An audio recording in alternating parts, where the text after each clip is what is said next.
মুসা নবী আবার বললেন মাটি ধর। মাটি কারুনের মাজা পর্যন্ত গ্রাস করে ফেলল আর বলে মুসা আমাকে বাঁচাও। মুসা নবী আবার রাগান্বিত মেজাজ নিয়ে বললেন ও মাটি কারুনের ধর। সিনা পর্যন্ত মাটি গ্রাস করে ফেললো। কারুন বলে বাঁচাও বাঁচাও। মুসা নবী বললেন ও মাটি ভালো করে ধরার মতো ধর। উম্মতের বললেন পাথর মেরে কারুনকে ধ্বংস করে দাও। কারুনকে ধ্বংস করার পর আল্লাহ তাআলা ওহী নাজিল করে বললেন ওরে মুসা, কারুন তোমাকে বারবার বলেছে বাঁচাও বাঁচাও বাঁচাও। ওই কারুনের দিকে আমার কুদরতের রহমতের দৃষ্টি দেওয়া ছিল। কারণ যদি 1000 বার না একবার যদি বলতো আল্লাহ আমাকে বাঁচাও, আমি আল্লাহ কুদরতি জিম্মায় কারুনের বাঁচানোর ব্যবস্থা করে দিতাম। যতবার ইমামের কাছে দোয়া চান, যতবার এমপি চেয়ারম্যানের কাছে দৌড়াচ্ছেন, অথচ খোদায় প্রথম আসমানে এসে গেলেন, একবারও ডাক দিলেন না খোদাকে। যতবার বললেন হুজুর এইবার সেই অসুবিধা এই অসুবিধা একটু দোয়া করেন দোয়া করেন দোয়া করেন, 1000 বার বললেন, কিন্তু একবারও যদি চোখের পানি ফেলে আল্লাহর কাছে বলতেন আল্লাহ তো শুন। নাম্বার 2, ঈদগাহে নামাজে এসে ঈদের নামাজের পরে আপনারা বন্ধু বান্ধব ভাই ব্রাদার আত্মীয় স্বজনের ঘরে গিয়ে যারা বেপরদায় কবিরা গুনাহ করেছেন, টোটাল 1 মাস আর ঈদের জামাতের সব কামাই রুজি চূড়ান্ত ভাবে আপনি আল্লাহর সান্নিধ্যের থেকে কত দূরে সরে গেছেন। ঈদগাহের থেকে বের হইয়া বন্ধু বান্ধবের বাড়িতে বেপরদায় নাস্তা টাস্তা খাইছেন, আড্ডা দিয়েছেন, পার্কে ঘুরেছেন, রেজাল্ট বের হয়ে গেল, আপনি কি পেয়েছেন? নাম্বার 3, আড্ডা দিতে গিয়ে পার্কে ঘুরতে গিয়ে নাস্তা টাস্তা খেয়ে ঘুমিয়েছেন, জোহরের নামাজ পড়েননি মসজিদে, রেজাল্ট আপনার হাতেই এসে গেল, আপনি কি পেয়েছেন রমাজান থেকে? অতএব বাহাদুরি করবেন না। জীবনের সব ইবাদত বরবাদ হয়ে গেল একটা অহংকারীর কারণে, ইবলিসের। যেই ইবাদতে ছিল আল্লাহ খুশি,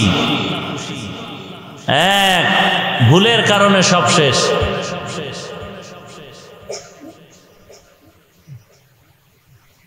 আপনার কোন ইবাদতে আল্লাহ খুশি হয়েছেন কোনো নিশ্চয়তা নাই। টুকটাক যা করেছেন মানুষকে দেখানোর জন্য, ফলাফল বেরিয়ে গেল ঈদের দিন। আরো কি করেছেন আপনি? ঈদের নামাজে আসবেন সকাল 8:30 ঈদের নামাজ। 1 মাসের মধ্যে কখনো দাড়িতে খুর লাগাননি, ওদিন সকালবেলা দাড়িটা কেটে ফেলেছেন, খুর লাগিয়েছেন। কেউ জিজ্ঞাসা করেছিল কি ব্যাপার, বলে আজ ঈদের নামাজে যাবে, এজন্যই এই কাজ। ফলাফল নিজের হাতেই এসে গেল। কি পেয়েছেন রমাজান থেকে? আর বাকি 11 মাস আপনি কি পাবেন এটার ব্যাখ্যা করার কোনো সুযোগ নাই। আরো অনেক কথা আছে, রেজাল্ট আপনি পেয়েছেন হাতের টাতে, কোনো হুজুরের বয়ানের দরকার নেই। আপনার ছেলে মেয়ে স্ত্রী পরিবারের টোটাল পোশাক আদি নাস্তা খানা রেডি, আপনার কর্মচারীর টাকা বেতন জামা কাপড়ের খবর নেননি, রেজাল্ট আপনার হাতে এসে গেল, কি কামাই করেছেন?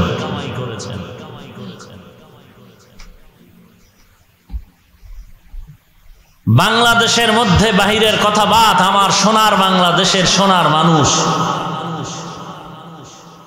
এমন একজন গার্মেন্টস মালিক ব্যবসায়ী, এমন একজন চাকুরিজীবীকে পাবেন না যে 25 রোজার আগে তার ঘরের যা দরকার ঈদ উপলক্ষে তা কামাই করেনি, জোগাড় করেনি, অ্যারেঞ্জ করেনি। কিন্তু কপালটা এত খারাপ কেন এই গরিবের, যে আপনার কাজ করে আপনার উপকার করে, যেই উপকার আপনার ছেলে মেয়ে স্ত্রী আপনার করে না, আপনার জামা ধুয়ে দেয়, জুতা আগায় দেয়, কাজের সন্তানেরা, কর্মচারীরা, তাদের জামা কাপড় দিতে আপনার তো কষ্ট লাগে, বেতনটা রমাজানের মাঝখানে দিতে আপনার কষ্ট হয়, নিজের সন্তানের পোশাক লাগে 5 সেট, কিনলেন 10, কর্মচারীর পোশাক লাগে 2টা, আপনি একটাও দিচ্ছেন না। আপনার ছেলে মেয়ের সব বাজার ওকে, আপনার কর্মচারীর বাজারের চিন্তা নাই।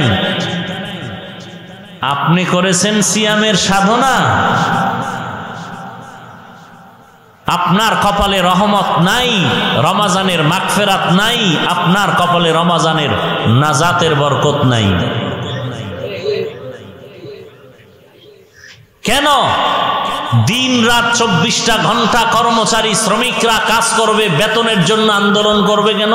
কাঁদবে কেন? অবশ্য ইসলামের আইনে চললে গার্মেন্টস মালিকগুলো আজ জেলখানার মেহমান হয়ে যেত। সবাই না, বহু গার্মেন্টসের মালিক রমাজানের 20 তারিখের পরেই ওমরায় চলে গেছেন। টোটাল শ্রমিকদের হিসাব যা দরকার, বেতন বোনাস কমপ্লিট করে গেছেন। আপনার আগামীকাল ঈদ, চাঁদের রাতেও আপনি হিসাব মিলাতে পারেননি। জানি না কার কোন ব্যর্থতার কারণে আজ এই জাতির এই দুরবস্থা।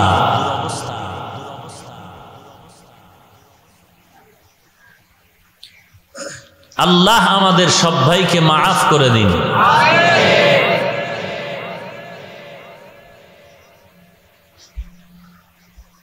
আল্লাহ রাব্বুল আলামিন কোরআন অবতীর্ণ করেছেন, যারা আল্লাহকে ভয় করবে তাদেরকে জান্নাতের পথ দেখানোর জন্য। নবীজি বলেন, আমি দুনিয়াতে 2টো জিনিস নিয়ে এসেছি, 2টো জিনিস তোমাদের কাছে রেখে যাচ্ছি। যতদিন ওই 2 জিনিস আঁকড়ায় ধরবে, তোমাদের কোনো ভয় নাই, ঈমান কেড়ে নিতে কেউ পারবে না, জাহান্নামী বানাতে কেউ পারবে না। 2 জিনিসের এক কোরআন, 2 নম্বরে রাসূলের সুন্নাত। যার কাছে যতটুকু সুন্নাত আছে তার কাছে ততটুকু শান্তি আছে, যার কাছে যত % নবীর সুন্নাত নাই তার কাছে তত % শান্তি নাই।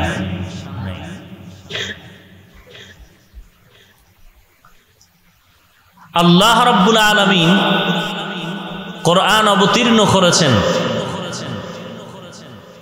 মানুষকে জান্নাতের পথ দেখাবে। আল্লাহ পাক কোরআনের এই সূরা বাকারার মধ্যে বলেন, কোরআন কেন নাজিল করলাম? হুদাল্লিল মুত্তাকিন, যারা তাকওয়া অর্জন করেছে তাদেরকে জান্নাতের পথ দেখাবে। অন্য এক আয়াতে আল্লাহ বলেন, শাহরু রমাদানাল্লাযী উনজিলা ফীহিল কুরআন হুদাল লিন্নাস ওয়া বায়্যিনাতিম মিনাল হুদা ওয়াল ফুরকান। এখানে জান্নাতের পথ দেখাবে মুত্তাকি যারা, তাদেরকে। অন্য আয়াত আল্লাহ বলেন, আমি শাহরু রমাজান, রমাজান মাসে কোরআন অবতীর্ণ করেছি। কেন? হুদাল লিন্নাস, সমস্ত দুনিয়ার মানুষকে জান্নাতের পথ দেখানোর জন্য, হেদায়েতের পথ।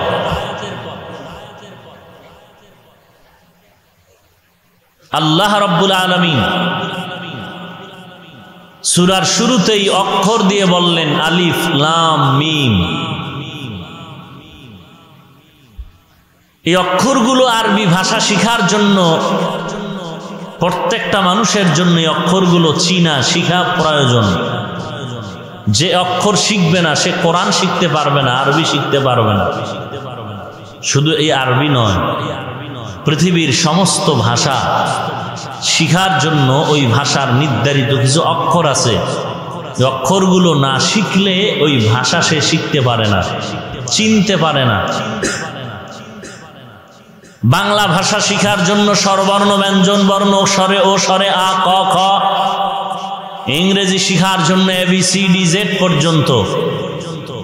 উর্দু হিন্দি শিখার জন্য আলিফ বে পে তে টে চে, আরবি শিখার জন্য আলিফ বা তা সা জিম ইয়া পর্যন্ত। এই অক্ষরগুলো ভিন্ন ভিন্ন কোনো অর্থ নাই। অক্ষরগুলো কখনো থাকে বিক্ষিপ্ত, কখনো থাকে বিন্যস্ত। যেভাবেই থাক, এককভাবে আলিফ অর্থ নাই, লামের অর্থ নাই, মিমের অর্থ নাই, ক অর্থ নাই, স্বর ও অর্থ নাই, এ অর্থ নাই, বি অর্থ নাই, সি অর্থ নাই। মিলালে সংযুক্ত করলে অর্থ হবে। ক ল ম কি হবে? তখন অর্থ আসবে। লেখার একটি যন্ত্র। আলিফ অর্থ নাই, লাম অর্থ নাই, মিম অর্থ নাই। প্রশ্ন আসতে পারে, পৃথিবীর শ্রেষ্ঠ একটি কিতাব কোরআনে হাকিম কেমন শ্রেষ্ঠ? বলে এমন শ্রেষ্ঠ যার দ্বিতীয় কোনো উদাহরণ নেই। অবতীর্ণ করেছেন কে? আল্লাহ। তিনি কেমন? বলে এত দামি যার কোনো দ্বিতীয় উদাহরণ আল্লাহর মতো আর কেউ। আল্লাহ হলেন রাজ্জাক, তার মতো আর একজন রাজ্জাক বুঝে শুনে বলেন তো। আপনি মনে করেন নাই বলছেন, কিন্তু আপনার এলাকায় কি রাজ্জাক সাহেব নাই? বলে ঘরে ঘরে রাজ্জাক আছে, কিন্তু এরা কেউ রাজ্জাক নয়, এরা রাজ্জাকের গোলাম। রাজ্জাক হলেন কে? এদেরকে রাজ্জাক বলা যাবে না, আব্দুর রাজ্জাক বলতে হবে। রাজ্জাকের গোলাম। একজনের নাম আব্দুর রহমান, রহমানের গোলাম। কোন বান্দা তো রহমান হতে পারে না, রহিম হতে পারে না, রাজ্জাক হতে পারে না। আল্লাহর গোলাম হতে পারে, রহমানের গোলাম হতে পারে। তো রহমানের গোলামকে কিভাবে ডাকবেন? রহমান না আব্দুর রহমান? রহমান শব্দ দিয়ে ডাকা যেমন নাজায়েজ, ঠিক তেমনি ভাবে আব্দুল্লাহকে আব্দু শব্দ বাদ দিয়া ডাকাও কি নাজায়েজ। আব্দু বাদ দিলে তো আব্দুর রহমানের আব্দু বাদ, রহমান ডাকবেন। আবার আব্দুল্লাহ যার নাম, তার আব্দু বাদ দিয়ে তাকে আল্লাহ ডাকবেন। ওইটা যেমন নাজায়েজ, এটাও নাজায়েজ। কোন বান্দা খালেক হতে পারে না, আব্দুল খালেক, খালেকের গোলাম হতে পারে। তাহলে আল্লাহ কেমন? তিনি রহমান, যার মতো আর রহমান নাই। আল্লাহ হলেন হুয়াল হাইয়ুল কাইয়ুম, যার মতো আর কেউ নাই। আল্লাহ হলেন খালেক, আর একজন খালেক নাই। আল্লাহ হলেন গফফার, তার মতো আর একজন গফফার নাই। আল্লাহ এমন যার মতো আর আল্লাহ নাই। তিনি কোরআন দিলেন নবীজির উপরে। কেমন সে নবী যার মতো আর আছে নাকি? নাই। দিলেন তাকে কিতাব কোরআনে হাকিম, এমন কিতাব যে কিতাবের মতো আর কোনো কিতাব নাই। যে কিতাবটা ধরলে সওয়াব, পড়লে সওয়াব, শুধু তাকাইয়া থাকলেও সওয়াব।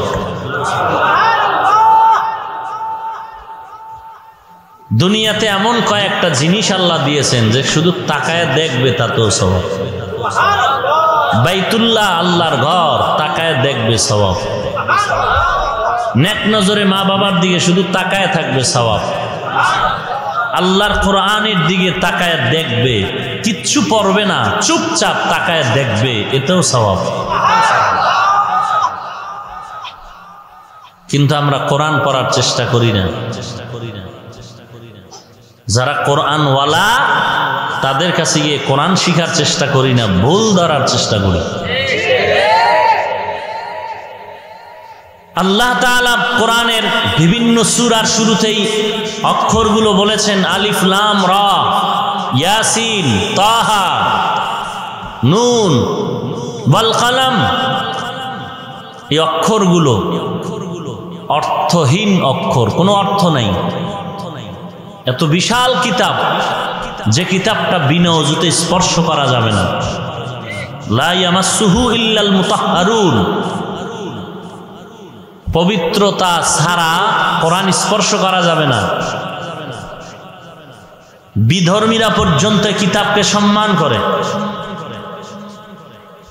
এই কিতাবে এমন কিছু অক্ষর আল্লাহ কেন দিলেন যে অক্ষরের অর্থ নেই? এমন অক্ষর এই কিতাবে দিলেন কেন যার অর্থ নাই? এক প্রশ্নের বহু জবাব মুফাসসিরিনে কেরাম দিয়েছেন। এর মধ্যে একটা জবাব হলো, মুশরিকিনে মক্কা নবী যখন কোরআন তেলাওয়াত করে শুনাইতেন আর বলতেন হাযা কালামু রাব্বি, এটা আমার রবের কালাম, মুশরিকরা বলতো মুহাম্মদ নিজে নিজে কোরআন বানায় বলে এটা রবের কালাম।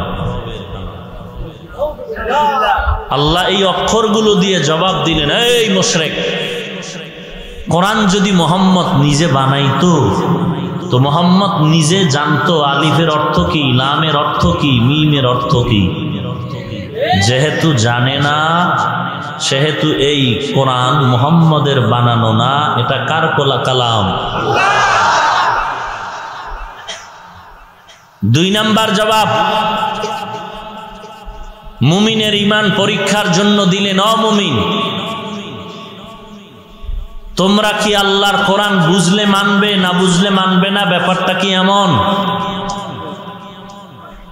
যদি কোনো মুমিন বলে আল্লাহর কোরআনের অর্থ ব্যাখ্যা বুঝলে আমি মানি, না বুঝলে মানি না, সে পৃথিবীর শ্রেষ্ঠ বুখারীর হাফেজ হলেও বেঈমান।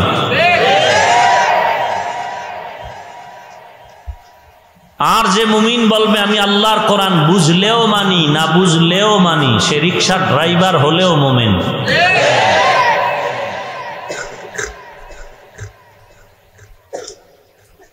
এখান থেকে একটি জবাব আমরা নিতে পারি, কোরআন তো কানসুক করবেন এটার জন্য নয়, এখান থেকে হেদায়েতের বাণী নিয়ে নিজের বাস্তব জীবনে বাস্তবায়ন করতে হবে।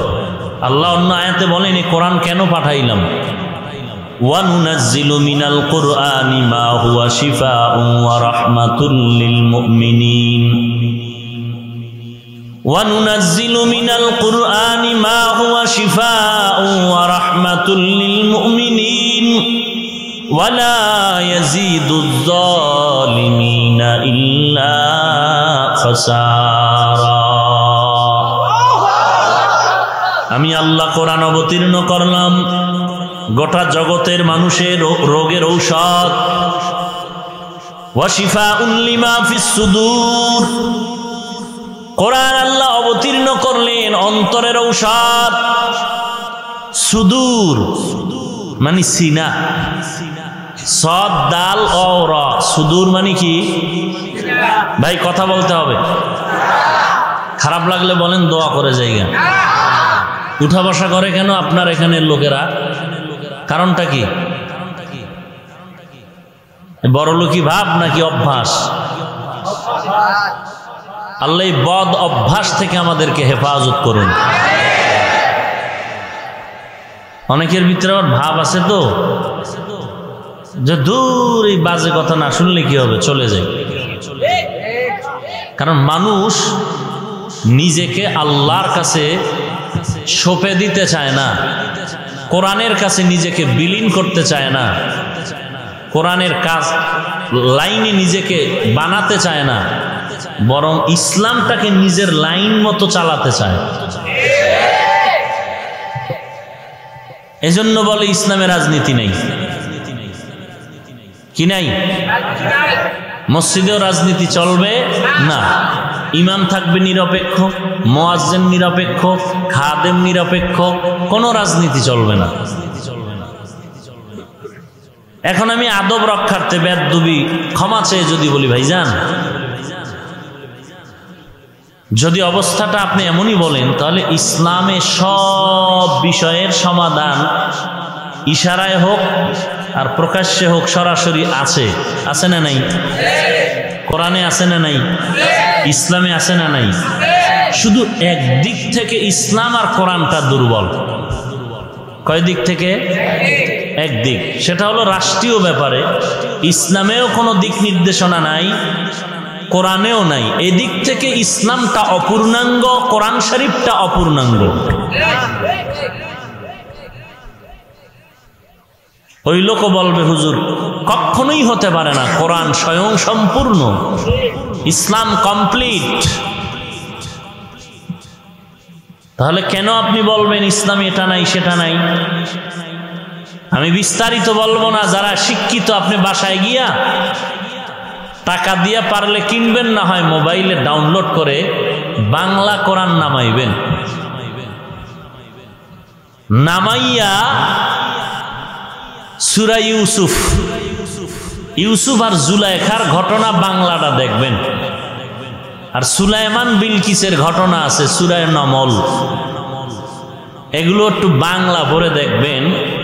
রাষ্ট্রনীতি কাকে বলে সব ঠিকানা ওখানে পেয়ে যাবেন।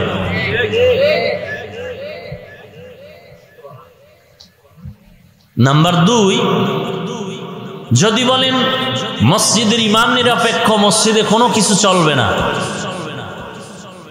তাহলে মসজিদের দুনিয়ার লাইনে কোনো কথাও মসজিদে চলবে না। গত কয়েক মাস আগে উপজেলা নির্বাচন হয়ে গেল। গুলশান এলাকা, বাড্ডা এলাকার প্রায় 13 জন কমিশনার প্রার্থী দোয়ার জন্য জুমায় হাজির। এখন সবাই দোয়া চাইতেছে, কার জন্য আমি দোয়া করব? 13 জনের জন্যই বলবো আল্লাহ 13 জনের পাস করাও। আর এটা হবে? বললাম আল্লাহ এমন একজনকে তুমি মানুষের প্রতিনিধি বানাও, যার দ্বারা জনগণেরও খেদমত হবে, ইসলামেরও খেদমত হবে। কথা বুঝেন নাই? কিন্তু জুমার মসজিদে দাঁড়ায় কোনো ভোট চাওয়া যাবে না, যেহেতু এটা রাজনৈতিক মঞ্চ নয়। বাড্ডার ওসি সাহেব কইছে কাজের মতো একটা কাজ করছেন, সাপোর্টিং যা লাগে আমরা দিন। মসজিদ রাজনৈতিক মুক্ত থাকতে হবে, এখানে কোনো রাজনৈতিক আলোচনা নাই। কিন্তু এখন বেশি রাজনীতি চলে মসজিদ নিয়ে। কিলাকিলি কইরা মসজিদ 2টা 3টা 4টা 5টা জামাত ভাগে ভাগে হচ্ছে, কিলাকিলি ধুমধাম।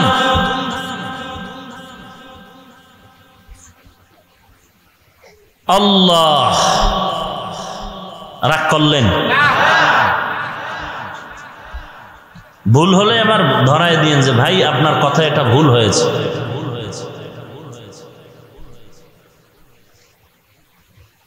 আল্লাহ পাক বলেন কোরআন অবতীর্ণ করার কারণ হলো গোটা জগৎবাসীর রোগের ঔষধ।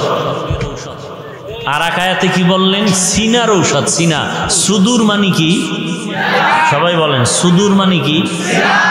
সদ দিয়া সুদূর, অশিফাউল লিমা ফিস সুদূর। সিনা কোথায় থাকে? পিঠের সিনা কয় আপনাদের দেশে। সিনা বলতে কি? এটা কি আরশে আজিম থেকে জানতে হবে নাকি? সিনা বলতে কি আমার বুঝান না, একটু হাত দিয়া বুঝান না। কি? বুক, বুক। সবাই একমত? সবাই একমত। আল্লাহ কি বললেন? কোরআন অবতীর্ণ করলাম, এটা সিনার ঔষধ। মুফাসসিরিনে কেরাম সবাই একমত, সিনার ঔষধ না। সিনা বলতে এখানে কলবকে উদ্দেশ্য করা হয়েছে, কলবের জন্য এটা ঔষধ। তার মানে কি? তার মানে সিনার মধ্যেই কলব। কলব কোথায়? বলেন বলেন। সিনার মধ্যেই কি? নাকি কপালে? কেউ যদি বলে কলব এহেন না, কলব কোথায়? কপালে, সে হবে আন্তর্জাতিক বক্তা। হ্যাঁ, ইন্টারন্যাশনাল লেকচারার। আমরা না কইলে কি হইব? হ্যাঁ সময় তো ঠিক ঠিক বলেন। চিন্তা করেন, কলব বলেন কপালে।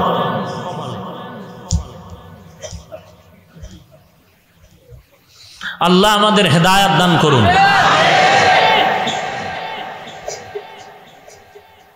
কি বলবো, এক কথা বারবার বলি, যদিও এখানের জন্য বারবার না, এখানে আসি নতুন, অনেক মানুষ নতুন, এই বয়ান আরো বহু জায়গায় করেছি, তাদের জন্য বারবার হলো, আপনার জন্য তো বারবার না। ইসলাম নিয়ে যত বাটপারি আমার সোনার বাংলায় চলে, পৃথিবীর আর কোথাও চলে না। মানুষ ধর্ম পালন করবে নির্বিঘ্নে, মোহাব্বতে, আর সেই ধর্মের দরজায় গেলেই মানুষের মাথা গরম হয়ে যায়। এমন একটা পয়েন্ট নাই যেখানে ভেজাল ঢুকায় দেয় না মুনাফিকেরা। আমরা ইন্টারন্যাশনাল বক্তা হতে পারিনি। ইন্টারন্যাশনাল বক্তা হওয়ার জন্য বিতর্কিত কথা বলতে হবে। যেমন মার্কেটে এত বেপরদায় মহিলা কেন? ইন্টারন্যাশনাল বক্তা বলে মহিলাদেরকে মসজিদে ঢুকতে দেন না কেন? এই জন্য ইন্টারন্যাশনাল বক্তা। কথা বুঝেন? ইন্টারন্যাশনাল বক্তা হতে হলে এই সমস্ত কিছু বলতে হবে, যে মহিলা এত মার্কেটে বেপরদায় কেন? প্রশ্ন। তিনি জবাব দিলেন, মহিলাদেরকে মসজিদে ঢুকতে দেন না কেন? মসজিদে যদি মা বোনেরা নামাজে আসতো, মসজিদে নামাজ পড়তো, তাহলে এই বেপরদায় চলতো না। আমার মা, আমার চাচি, আমার দাদি, আমার বোন, আমার স্ত্রী সহ কোটি কোটি কোটি কোটি নামাজি বান্দি আছে এই জমিনের মধ্যে, এরা কেউ মসজিদে গিয়ে নামাজ আদায় করে না।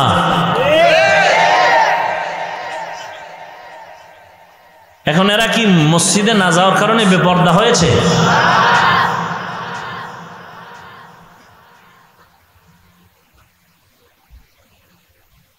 সম্ভবত ঈদের বয়ান না হয় জুমার বয়ানে শেখ আব্দুর রহমান আস-সুদাইস,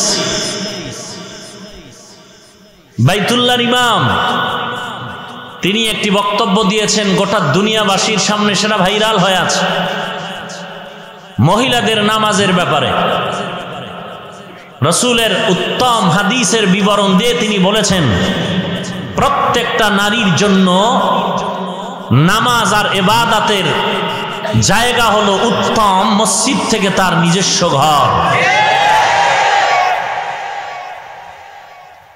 যারা কোরআন হাদিস নিয়ে বিতর্কে জড়ানো, বারবার খালি মক্কায় যা কয় তাই শুনবে, এবার মক্কার ইমাম কইছে কোনটা শুনবি বল। আব্দুর রহমান আস-সুদাইস বলেছেন, দামাত বারাকাতুহুম, আর তার নিজের বাবার কথা নয়, রাসূলের হাদিস থেকে বলেছেন, নারীদের জন্য ইবাদতের নিরাপদ জায়গা মসজিদ না ঘর। হ্যাঁ, ইসলামের প্রথম যুগে পর্দার আয়াত নাজিল হয়নি, নারীরা রাসূলের সময় মসজিদে পার্শ্বে এসে নামাজ পড়ত। সেই সময়ের অবস্থা বর্তমানে কি সমান? এখন তো ফিতনার চূড়ান্ত অবস্থা, বর্বর জাহিলিয়াতের যুগকে হার মানিয়েছে। সেই যুগে কি এই ফতুয়া চলবে? তাহলে স্থান কাল পাত্র ভেদে কথা বলতে হবে বলে কি কচু বুঝাতে চাও?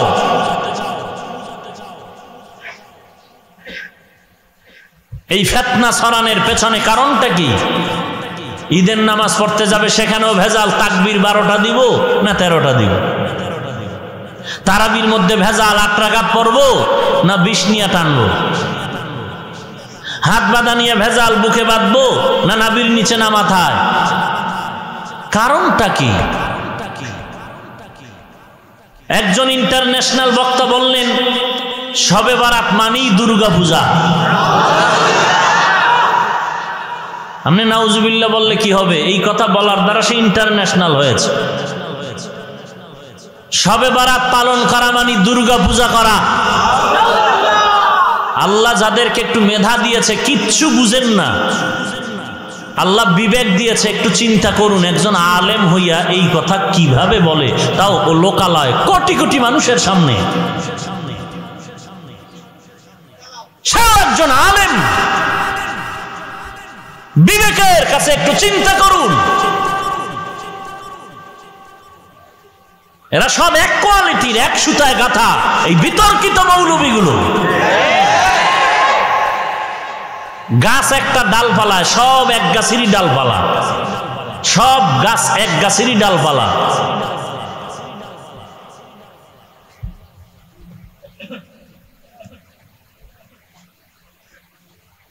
আল্লাহ আমাদের হেদায়েত দান করুন। আল্লাহ কোরআন অবতীর্ণ করছেন ঔষধ হিসাবে।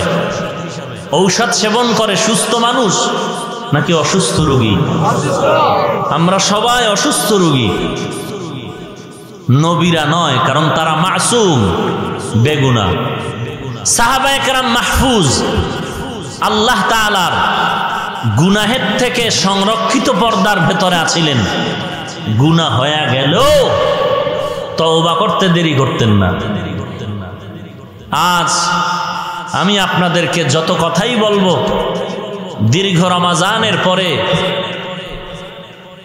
মোনাজাতের আগ মুহূর্ত পর্যন্ত যারা নিজেকে এখনো শোধরাতে পারেননি, আজকে মোনাজাতের মাধ্যমে চোখের পানি ছেড়ে আল্লাহর কাছে তওবা করে যেতে হবে যে ভুল করেছি, আল্লাহ মাফ করে দেন।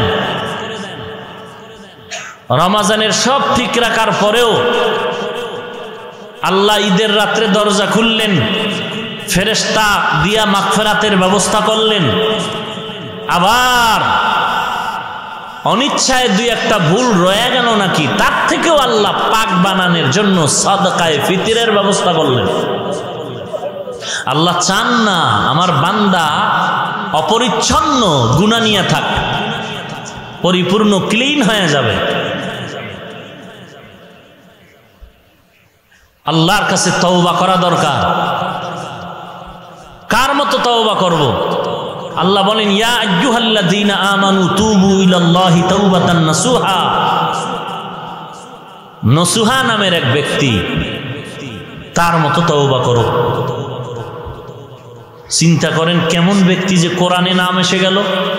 সে কোনো নবীও না, নবীর খাদেমও না, সাহাবীও না, সাহাবীর খাদেমও, বেশির থেকে বেশি একজন বুজুর্গ। আল্লাহর কাছে তার তওবা এত ভালো লাগছে যে তার নামটা কোরআনে এসে গেছে। ইয়া আইয়ুহাল্লাযীনা আমানু তুবু ইলাল্লাহি তাওবাতান নাসুহা। এরে মুমিন তওবা করো, নসুহার মতো তওবা।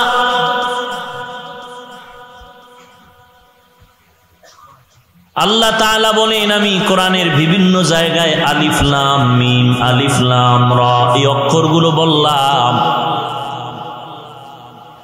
মুমিনের ঈমান পরীক্ষা করব, মুমিন তোমরা কোরআনের অর্থ জানলে পড়বে নাকি না জানলেও মানবে না পড়বে। যেই মুমিন বলে আমি কোরআন না বুঝলে মানি না, সেই মুমিন যত বড় টাইটেল ওয়ালা হোক না কেন বেঈমান।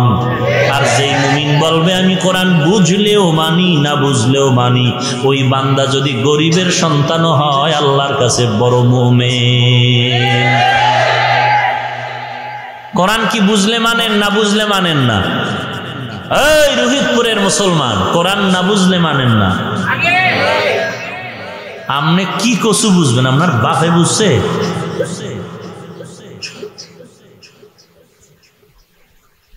আমরা যারা ওলামায়ে কেরামদের মুরব্বী যাদের কথায় বয়ান করি, যাদের কোরআন ব্যাখ্যাগুলো দেখে আপনাদের শোনাই, যারা বড় বড় তাফসীর লিখে গেলেন তারাও বলেছেন আমরা পুরো কোরআন বুঝতে পারি নাই। কোরআন এমন এক মহাসমুদ্রের নাম, ভেতরে ডুবে ডুবে ঢুকে ঢুকে যা পেয়েছি কিঞ্চিত্তা দিয়া দিনাম, আমার জানার বাহিরে বহু এলেন বাকি।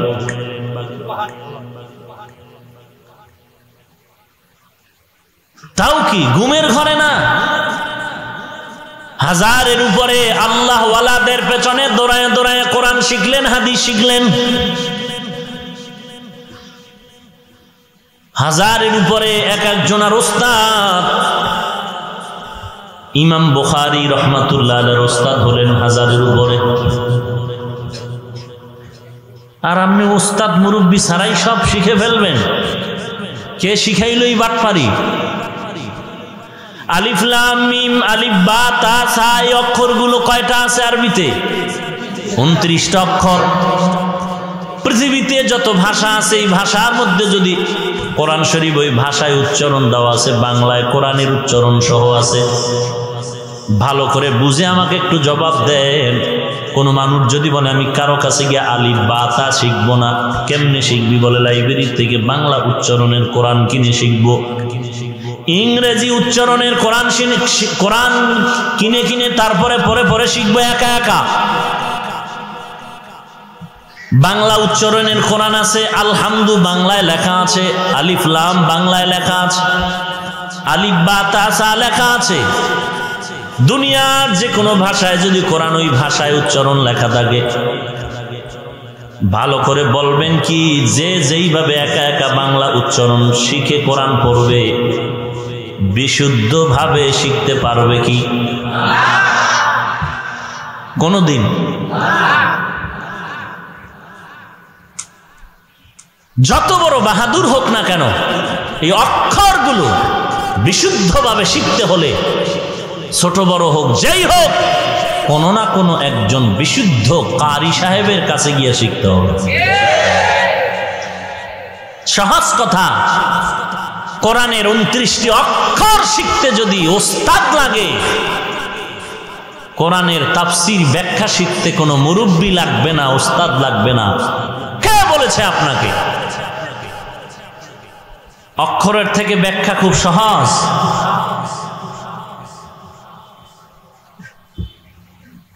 আল্লাহ আমাদের হেদায়েত দান করুন। আলিফ লাম মিম যালিকাল কিতাব, এটা এমন একটা কিতাব লা রাইবা ফীহি, যার মধ্যে কোনো ভুল নাই, ভুলের কোনো আশঙ্কাও নাই, সন্দেহের কোনো অবকাশ নাই। এমন একটা কিতাব আল্লাহ দান করলেন যে কিতাবটা সিনার মধ্যে থাকলে ওই মাটি ওই সিনাকে ধরবে না। এই কিতাবটা যার হাতে লাগবে ওই হাতটা আল্লাহর দরবারে সাক্ষী হয়ে যাবে। এই কিতাবটা যেই ঘরে থাকবে ওই ঘরের দাম, এলাকায় বহু বিল্ডিং আছে, একটা বিল্ডিং এর এত দাম নাই কোরআনওয়ালা মাদ্রাসার ঘরের যেই দাম। কোরআনওয়ালা বান্দার এত দাম। ছোট একটা বাচ্চা নাবালেগ, 8 বছর 9 বছর 10 বছরের একটা বাচ্চাকে কেউ কিন্তু প্রধানমন্ত্রীর সাথে বসতে দিবে না, বড় একজন এমপির কাছে বসতে দিবে না। কিন্তু গোটা দুনিয়ার বড় বড়রা মাথায় নিয়ে চুমু খায় শুধু কোরআনের বরকতে 8 বছরের বাচ্চা। আল্লাহর কালাম, আল্লাহর কোরআন এমন একটি কিতাব,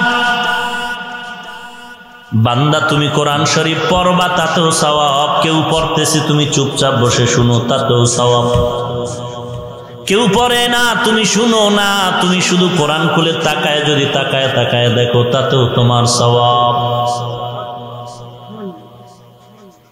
আহা, ঈসা আলাইহিস সালাম রাস্তা দিয়ে চলতেছেন, রাস্তার পাশে তাকায় দেখেন এক কবরের মধ্যে আযাব হচ্ছে, আযাব। কিছুদিন পরে ঈসা নবী ওই পথ দিয়ে আবার চললেন,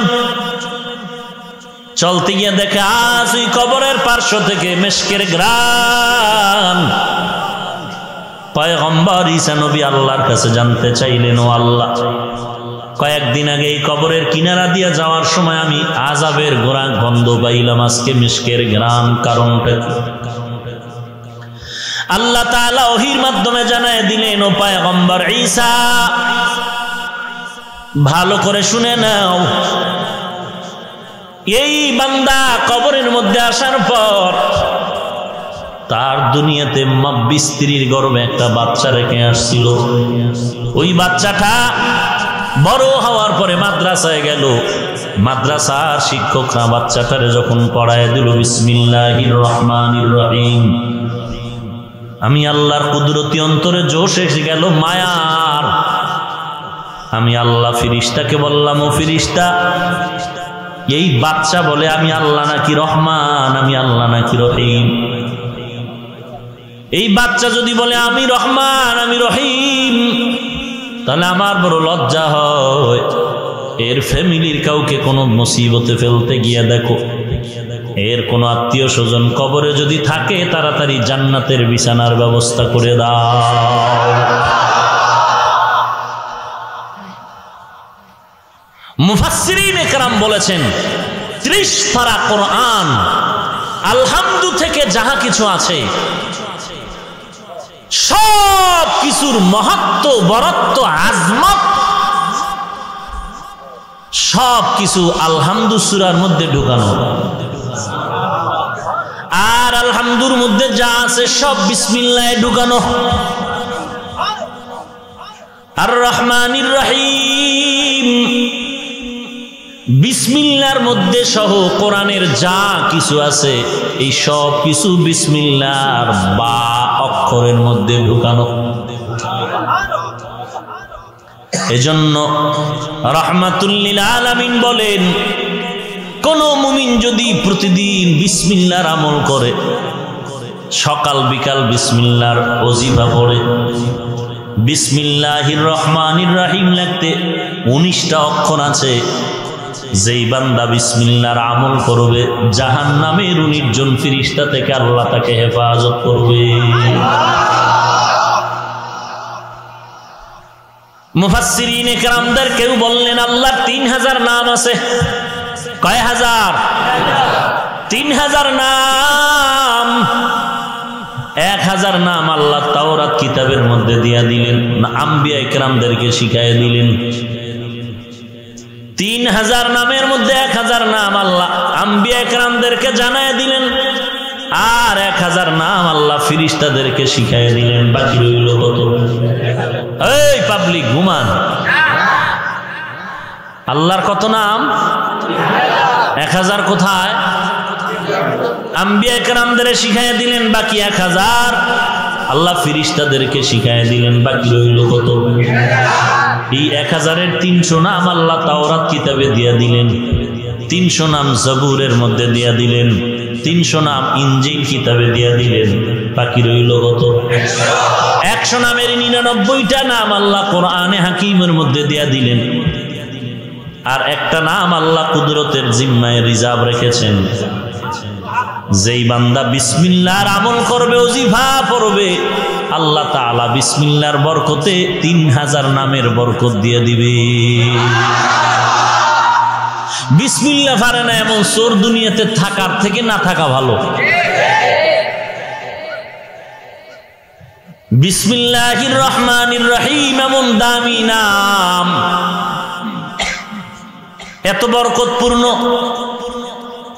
এরে আল্লাহর গোলাম, বান্দা তুমি হাঁটতে চলতে উঠতে বসতে বিসমিল্লাহর ওজিফা পড়ো, ঘর থেকে নামতেছো বিসমিল্লাহ নিয়ে ওজিফা পড়ো, বিসমিল্লাহি তাওয়াক্কালতু আলাল্লাহ লা হাওলা ওয়ালা কুওয়াতা ইল্লা বিল্লাহ।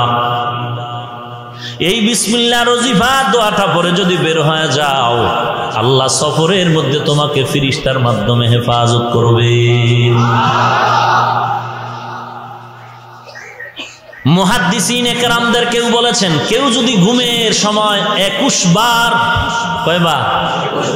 21 বার বিসমিল্লাহ পড়ে ঘুমায়, বিসমিল্লাহির রহমানির রহিম, বিসমিল্লাহির রহমানির রহিম, বিসমিল্লাহির রহমানির রহিম, কয়বার?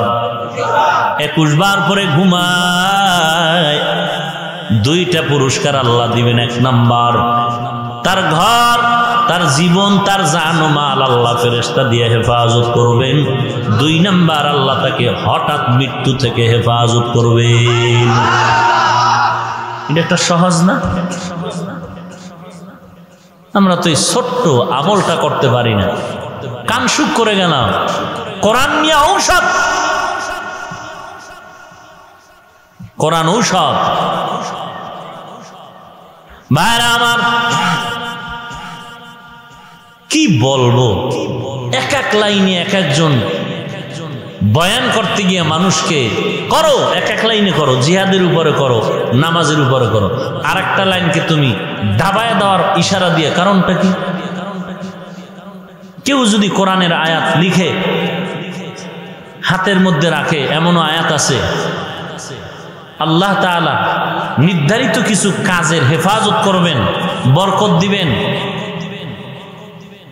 এগুলো বাস্তব। রসুলকে জাদু করছিল না?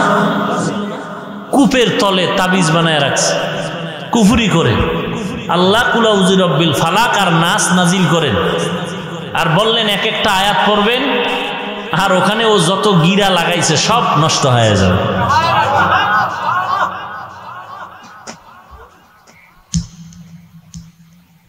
এখন কেউ যদি বলে কোরআন এটা ঝাড়ফুঁকের জন্য না, এটা বলার দরকারটা কি? হ্যাঁ, যারা কুফরি করে সেটা তো কুফরির হিসাব তো আলাদা, তারা জাহান্নামী।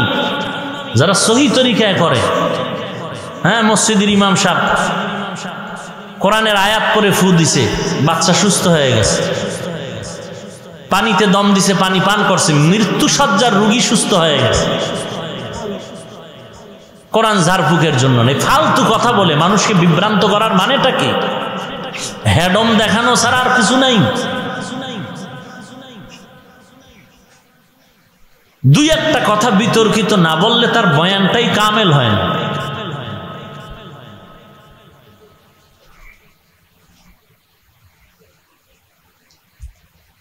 একুশ বার বিসমিল্লাহরে আমল করেন, হাঁটতে চলতে বিসমিল্লাহ পড়েন, ভালো কিছু পান করবেন বিসমিল্লাহ পড়ে পান করেন।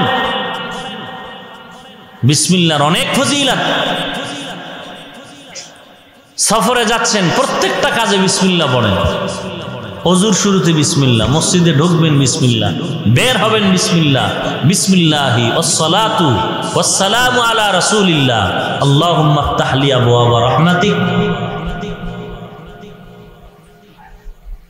নদীপথে সফরে আছেন, দোয়া আছে বিসমিল্লাহ দিয়ে, বিসমিল্লাহি মাজরেহা ওয়া মুরসাহা ইন্না রাব্বি লাগাফুরুর রহিম।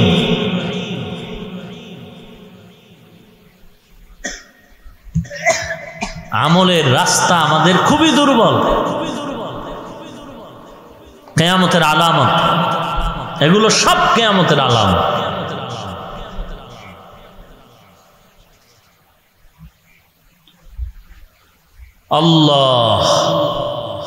আল্লাহ তাআলা বলেন এই কোরআন হলো মুমিনের ঔষধ, গোটা জগতের মানুষের জন্য ঔষধ। আমরা সেবন করব কোরআন থেকে, রোগ ভালো হয়ে যাবে। কোরআন তেলাওয়াত নাই, নিজেও করি না, সন্তানকেও করানোর চেষ্টা করি না, বাহাদুরি করি। কোরআন না পড়লে কি হবে? ইসলাম সম্পর্কে আমরা অনেক যথেষ্ট পরিমাণ অভিজ্ঞ। আল্লাহ আমাদের সবাইকে হেফাজত করুন। যালিকাল কিতাবু লা রাইবা ফীহি হুদাল লিল মুত্তাকিন। আল্লাহ বলেন এই কোরআন অবতীর্ণ করলাম, জান্নাতের পথ দেখাবে যারা মুত্তাকি তাদেরকে। আল্লাহকে যারা ভয় করে তাদেরকে মুত্তাকি বলে। এখন প্রশ্ন হয়, আল্লাহকে যারা ভয় করে এরা তো এমনিই মুত্তাকি, এদের আবার জান্নাতের পথ দেখাবে কি? এমনি তো জান্নাতের পথে আছে। বলে না, জান্নাতের পথ দেখানো মানে ইসালিল আল মাতলুব, গন্তব্যে পৌঁছায় দিবে। আসিয়াম আল কুরআন ইয়াশফাআন ইয়াউমাল কিয়ামাহ।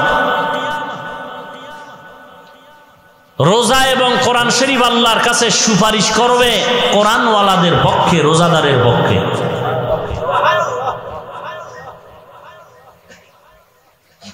কোরআন আল্লাহর কাছে সুপারিশ করবে। হাদিস শরীফে আছে, قال النبي صلى الله عليه وآله وسلم إذا وزع الميت في قبره جاء القرآن عند رأسه والصلاة عن يمينه والصيام عن شماله وسائر الحسنات عند رجليه أو كما قال النبي عليه الصلاة والسلام। رحمة للعالمين বলেন, হে উম্মত, মাইয়িতকে কবরে রেখে যাবার যখন সবাই চলে যায়, কেউ নাই, চতুর্দিকে আটকানো মাটি। ফেরেশতা কবরে আসে প্রশ্ন করার জন্য। তিনটা প্রশ্ন করবে। কয়টা? এক নম্বরে কি? মার রব্বুক, তোমার রবকে। আমা দীনুকা, তোমার ধর্ম কি। আমান হাজার রাজুলুল্লাযী বুইসা ফীকুম, রাসূল সম্পর্কে প্রশ্ন করা হবে। এক নম্বরে তোমার রবকে, তুমি কোন নেতার দলকর্তা, তুমি কোন পীরের মুরিদ, এ প্রশ্ন করা হবে না। তোমার এক নাম্বার প্রশ্ন, তোমার রবকে পরিচয় দাও, তোমার ধর্ম কোনটা পরিচয় দাও। ধর্ম যার যার উৎসব সবার বললে হবে না। ধর্ম একটা, ধর্ম যার যার না। আল্লাহর মনোনীত ধর্ম একটা, এটাই হলো গ্রহণযোগ্য ধর্ম ইসলাম। আর যত ধর্ম সব হলো ভ্রান্ত বাতিল। আপনি ওয়াজ মাহফিলে দাওয়াত দিছেন কোরআনের বাইরে কথা শোনার জন্য না কোরআনের ভিতরের? কোরআন বলে ধর্ম কয়টা, নাম কি? এটাই আল্লাহর কাছে মনোনীত। শুধু এতটুকু আল্লাহ বলে থামেননি, আল্লাহ আলাদাভাবে বলেন, ওয়ামান ইয়াবতাগি গায়রাল ইসলামি দীনান ফালান ইউকবালা মিন। ইসলাম ছাড়া ভিন্ন ধর্ম যারা গ্রহণ করবে তাদের ওই ধর্ম কবুল করা হবে না, তারা ভ্রান্ত। আল্লাহ জবাব চাইবেন, এক নম্বরে রবকে পরিচয় দাও। দুই নাম্বার, তোমার ধর্ম কি, পরিচয়টা দাও। তিন নম্বরে তোমার রসুলকে পরিচয় দাও। তোমার রসুল কি আদম, তোমার রসুল কি মুসা, নাকি তোমার নবী হলেন মুহাম্মদুর রাসূলুল্লাহ সাল্লাল্লাহু আলাইহি ওয়া আলিহি ওয়াসাল্লাম। যদি মুমিন বলো আমার নবী মুহাম্মদ, তাহলে মুহাম্মদী শরীয়তে এই কপালটাকে আল্লাহ ছাড়া মাজারে কবরে ঠেকানো যাবে না। যাবে? মুহাম্মদী শরীয়তে ঠেকানো যাবে না। আসেনি এই রুগী? হায় হায় হায়, আমার নবীর থেকে বড় দামি খাজা মঈনুদ্দিন, বড় পীর আব্দুল কাদের জিলানী, মাইজবান্নার, আটরশি, দেওয়ানবাগ, চন্দ্রপাড়া, সুরেশ্বর, চরমনাই, শাহজালাল, শাহপরান, উজানি, বাহাদুরপুর, সারসিনা, মুজাদ্দেদ আল ফেসানি, শাহ ওলিউল্লাহ মুহাদ্দিস দেহলভী, ইমাম আবু হানিফা, আমার নবীর থেকে ঈসা নবী দামি, মুসা নবী দামি, সবাই একমত। আমার নবীর থেকে দামি কেউ আছে? যেই নবীর জন্য আল্লাহ নিজে পাগল, আল্লাহ নিজে আশেক। পাগল কইলে আবার কোন ফেস লাগায়, বদমাশ তো বসে আছে, আল্লাহরে পাগল কয়ে লাইছে। ওই এক বয়ানে বলছিলাম সারসিনার নেসারউদ্দিন রহমাতুল্লাহ আলাই সম্পর্কে, যে অত বড় আল্লাহওয়ালা, যে এত বড় বুজুর্গ তিনি নেসারউদ্দিন রহমাতুল্লাহ আলাই সারসিনা, এত বড় ওলিয়ে কামেল, যিনি মাজজুব ছিলেন। মাজজুব শব্দের অর্থ হলো পাগল, আশেক, দেওয়ানা। এখন তাকে এত বড় আল্লাহওয়ালা, এত বড় বুজুর্গ, সবকিছু কওয়ার শেষে একটা শব্দ বললাম, মাজজুব, পাগল, দেওয়ানা। কি বুঝলেন? আমি তার বদনাম বললাম। চিন্তা করছেন এইটা নিয়ে কত বাটপারি আর ফাইজলামি। আমি বলে তার বদনাম বলছি। ওরে আল্লাহর পাগল। আরো চমৎকার কথা কি, শামসুল হক ফরিদপুরি রহমাতুল্লাহ আলাইহি কোরআনের এক আয়াতের ব্যাখ্যা দিয়ে বলেন, ইয়া আইয়ুহাল্লাযীনা আমানু যিকুরুল্লাহা যিকরান কাসীরা। ও মুমিনেরা, তোমরা আল্লাহর জিকির বেশি বেশি করো। কার জিকির? আরো আস্তে করে বলেন, ইয়া আইয়ুহাল্লাযীনা আমানু। আল্লাহ বলেন, ও মুমিনের দল। শামসুল হক ফরিদপুরি সদর সাহেব হুজুর রহমাতুল্লাহ আলাইহি আমানুর ব্যাখ্যা করলেন, ও দুনিয়ার পাগলেরা, এরে পাগলেরা, আল্লাহর জিকির বেশি বেশি করো। পাগল বললেন কেন? দুনিয়ার সব পাগল। কেউ টাকার পাগল, কেউ বাড়ির পাগল, কেউ গাড়ির পাগল, কেউ মেয়ের পাগল, কেউ সম্মানের পাগল, কেউ চেয়ারের পাগল। আর একদল পাগল, এরা শুধু আমার আল্লাহ তাআলার পাগল। এরকম আল্লাহর পাগল সারসিনার নেসারউদ্দিন রহমাতুল্লাহ আলাইহি। আর আল্লাহর পাগলামিতে যে থাকবে, আল্লাহর মারিফতের পর্দায় যারা থাকবে, বাহ্যিক দৃষ্টিতে যদি কোনো ভুল হয়ে যায় অনিচ্ছায়, আল্লাহ এটা বেকসুর মাফ করে দিবেন। সহিহ মুসলিম শরীফের হাদিসে তার জ্বলন্ত প্রমাণ। আল্লাহ পাক নবীকে বলেন, ও নবী, তওবা যারা করে আমি আল্লাহ তাদের উপরে এমন খুশি হয়ে যাই। বলে কেমন? বলে ওই বান্দা থেকে বেশি কোন বান্দা? বলে যেই বান্দা চেটিয়াল খোলা ময়দানে উট নিয়ে চলতেছে, উটের পিঠে খাদ্য সামগ্রী, কিছু দূর যাওয়ার পরে উটটা হারায় গেল, খুঁজে পায় না কোথায়, খুঁজে খুঁজে ক্লান্ত হয় একটা গাছের ছায়ার নিচে ওই বান্দা বিশ্রামে পড়ে গেল। বিশ্রাম নেওয়ার পরে দুশ্চিন্তা, আমার উট কোথায় গেল, উপরে খাদ্য খানাও আমি পাবো না। তন্দ্রাচ্ছন্ন হালাতের মধ্যে হঠাৎ চোখ খুলে তাকায় দেখে হারানো উট তার মাথার কিনারায় দাঁড়ানো। মুসলিম শরীফের হাদিস, তওবার বয়ানে আছে। আল্লাহ কয়, নবী, ওই বান্দা হারানো উটটা ঘুমের ঘরে যখন তাকায় দেখে পাশে হাজির, খুশি না বেজা? ও নবী, আপনি জানেন কেমন খুশি? বলে না। কেমন খুশি? বলে অপুরন্ত খুশি। আল্লাহ বলেন কেমন খুশি জানেন? আমি বিবরণ দেই। লোকটা খুশি হইয়া বেসাকটা অনিচ্ছায় বলে ফেললো, আল্লাহুম্মা আনতা আবদি ওয়া আনা রব্বুক। ও আল্লাহ, তুমি আমার গোলাম, আমি তোমার খোদা, তোমার রব। এই আল্লাহ, তুমি আমার গোলাম। এই আল্লাহ, তুমি আমার গোলাম, আমি তোমার রব। আপনি নাউজুবিল্লাহ নাউজুবিল্লাহ যাই বলেন না কেন, আল্লাহ পাক নবীকে বলেন ওই লোকটা খুশিতে বলে ফেললো, আল্লাহ তুমি আমার গোলাম, আমি তোমার রব। আমি আল্লাহ কিচ্ছু মনে করি নাই, অনিচ্ছায় খুশিতে বলে ফেললো, আমি তারে মাফ করে দিলাম। এই বান্দার উপরে আমি খুশিতে যেমন মাফ করলাম, তওবাকারীর উপরে আমি আল্লাহ তার থেকে আরো বেশি খুশি। ওই লোক তো স্পষ্ট বলছে, ও আল্লাহ তুমি আমার গোলাম, আমি তোমার রব। এই কথা বলার দ্বারা কি ঈমান থাকার কথা? সহিহ মুসলিম শরীফের হাদিস। অথচ আল্লাহ কয় আমি তারে ক্ষমার দৃষ্টিতে খুশি মনে মাফ করে দিলাম। আর আল্লাহর এক আশেক মনসুর হাল্লাজ, সে বলে নাই আমি আল্লাহ, সে বলে নাই তুমি আল্লাহ আমার গোলাম, সে বলছিল আনাল হক। হকের অর্থ সত্য, হকের এক অর্থ সঠিক, হকের এক অর্থ আল্লাহ।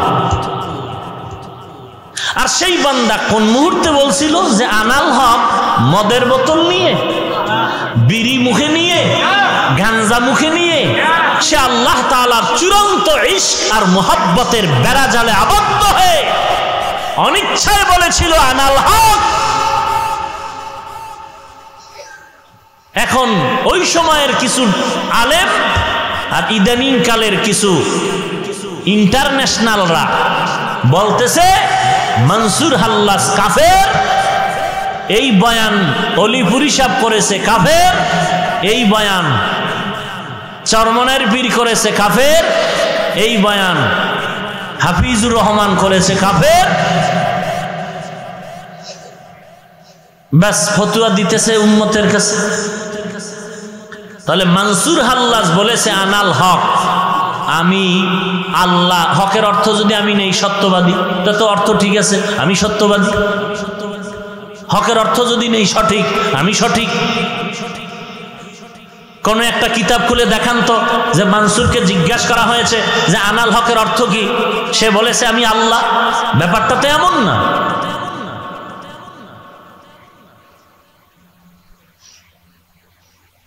অথচ মুসলিম শরীফে যে বলল স্পষ্ট আমি রব, আর রবের বলছে তুমি আমার গোলাম। এইবার ফতুয়া দাও তো, ইন্টারন্যাশনাল যারা আছেন ফতুয়া দাও, তাকে কাফের বলো। বাবার যদি শক্তি থাকে, বুকে পাঠা থাকে, কাফের বল।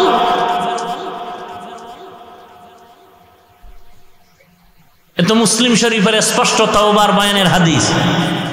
আল্লাহর বান্দা বললেন, ও আল্লাহ, তুমি আমার গোলাম, আমি তোমার রব।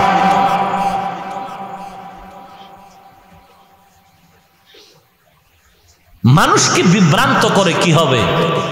যা আল হক ওয়াজাহাকাল বাতিল, হকের বাতি জ্বলবেই, নিভাতে কেউ পারবে না। যারা নিভাতে চায় তারা নিজেরাই নিভে যাচ্ছে, যাবেই। আমাদের অন্তর পচা নয়, হিংস্র নয়। আমরা মানুষকে বুকে টানতে শিখেছি, লাথি মারতে শিখিনি। আমরা মানুষকে ভালো ব্যবহার দিতে শিখেছি, গালি দিতে শিখিনি। তাবলিগওয়ালারা মানুষের মাথায় হাত বুলায় দিনের কাজ করে, কত গালি, কত গালি, কত গালি।